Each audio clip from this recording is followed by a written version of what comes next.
Hey guys, ஒரு carrot மசால் வடை ரெசிபியோட வந்துட்டோம்ல. ஸ்மூத்தியில் போடுற கேரட்டை இப்படி வடையில் போட்டு வடையை செஞ்சு வடை போச்சேன்லாம் யாரும் யோசிக்க வேண்டாம். கண்டிப்பாக இது நல்லா டேஸ்டியாகவே இருக்கும். இப்போ போய் நம்ம ஆரம்பிக்கலாமா? இங்கே கிடைக்கிற கேரட் நல்லா ஸ்வீட்டாகவே இருக்கும் அப்படின்றனால ஒரு பாதி கேரட்டை நல்லா தோல் சீவி எடுத்துட்டு அதை குட்டி குட்டியாக கட் பண்ணி இந்த மாதிரி மிக்சர் ஜாரில் ஆட் பண்ணிக்கலாம். ஃபர்ஸ்ட் டைம் செய்கிறீங்க அப்படின்னா இந்த கேரட்டை ஆட் பண்ணிட்டு மிக்சர் ஜாரில் ஒரு ஓட்டுனதுக்கு அப்புறமா ஊற வச்ச கடலை பருப்புல இருந்து முக்காவாசி கடலை பருப்பை மட்டும் ஆட் பண்ணி அது கூட வந்து சில்லி ஃப்ளேக்ஸ் ஆட் பண்ணியிருக்கேன்.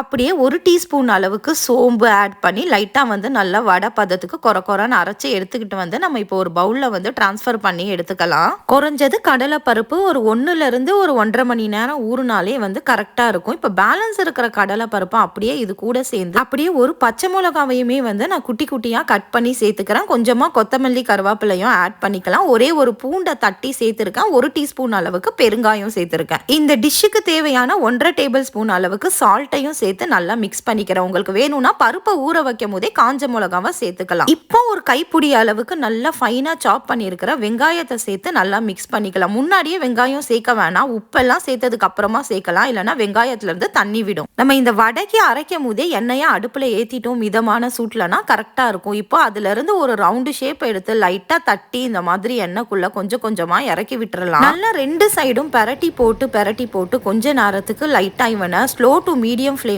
வச்சு வேக விடலாம். இந்த மாதிரி ஒரு 70% வெந்ததுக்கு அப்புறமா கரெக்டா ஒரு 70 to 80% வெந்ததுக்கு அப்புறமா இவனை நம்ம ஒரு பிளேட்டுக்கு டிரான்ஸ்ஃபர் பண்ணி வச்சுட்டு நம்ம அடுத்த பேட்ச் வடைய வந்து கொஞ்சம் கொஞ்சமா போட்டு ரெடி பண்ணி எடுத்துக்கலாம். வடைய போட்டவுடனே மொறுன்னு வேக வச்சு 100% எடுக்கிறத விட ஒரு 70% வடை வெந்ததுக்கு அப்புறமா அதை எடுத்து நம்ம வெளியில வச்சுட்டு அதுக்கப்புறமா நம்ம 2வது வாட்டி அதே வடையை பொரிச்சு எடுத்தோம்னா வடை வந்து நல்லாவே வந்து கிறிஸ்பியா சூப்பரா இருக்கும். இது வடைக்கு மட்டும் இல்ல, எண்ணெயில பொரிக்கிற எந்த ஐட்டம்னாலும் லைக் சமோசாவுமே இதே மாதிரி பண்ணும் போது நல்லா வந்து செம்ம கிறிஸ்பியா வரும். 2வது போட்ட வடை 70% வந்தோடனே நான் போட்ட வடையை இப்ப வந்து கிறிஸ்பியா பொரிச்சு எடுக்கிறதுக்காக போட்டிருக்கேன். இந்த மாதிரி பண்ணும் போது வடை வந்து நல்லாவே மொறுன்னு வரும்.